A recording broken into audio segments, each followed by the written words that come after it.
The inspiration of genius and greatness is fostered, evolved, and finally completed in solitude.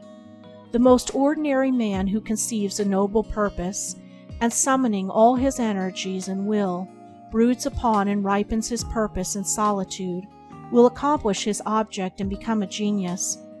The man who renounces the pleasure of the world, who avoids popularity and fame, and who works in obscurity and thinks in solitude for the accomplishment of a lofty ideal for the human race, becomes a seer and a prophet.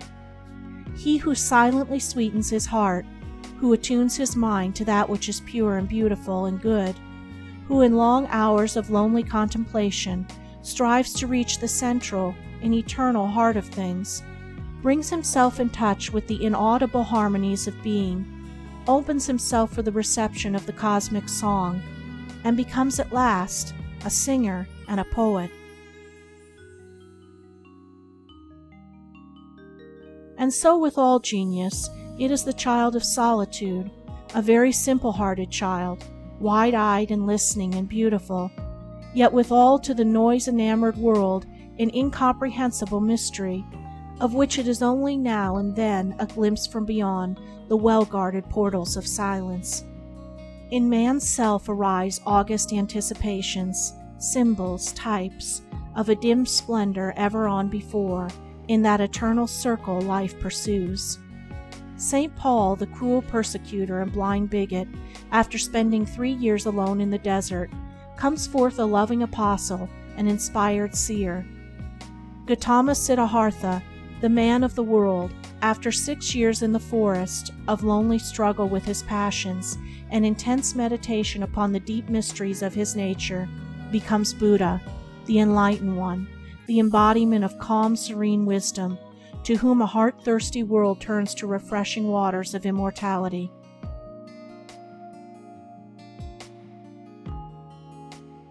Lao Tzu, an ordinary citizen filling a worldly office, in his search for knowledge, courts solitude, and discovers the Tao, the supreme reason, by virtue of which he becomes a world teacher.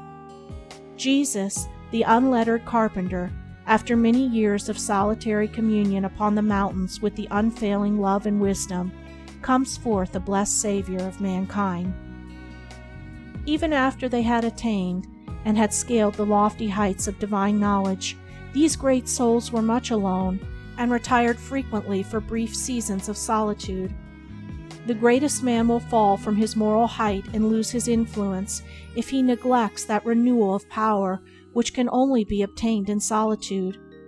These masters attain their power by consciously harmonizing their thoughts and lives with the creative energies within themselves, and by transcending individuality and sinking their petty personal will into the universal will, they became masters of creative thought, and stand as the loftiest instruments for the outer working of cosmic evolution.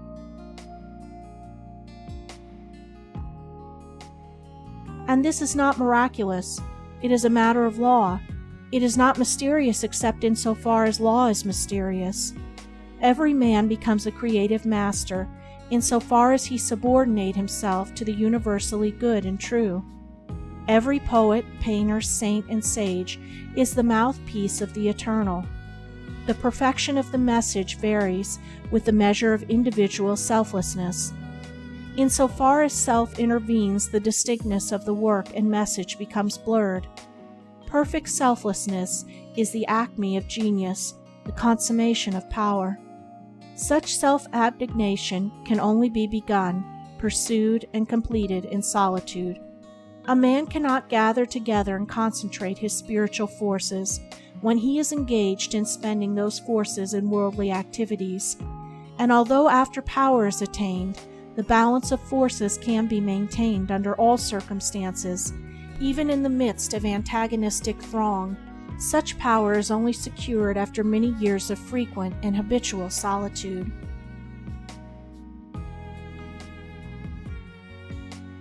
Man's true home is in the great silence.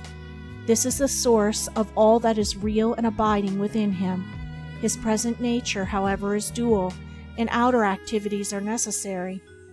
Neither entire solitude nor entire action is the true life in the world, but that is the true life which gathers, in solitude, strength and wisdom, to rightly perform the activities of life.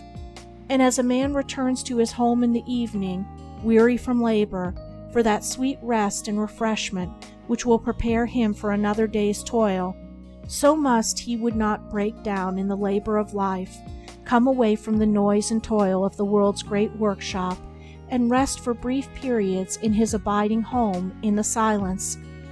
He who does this, spending some portion of each day in sacred and purposeful solitude, will become strong and useful and blessed.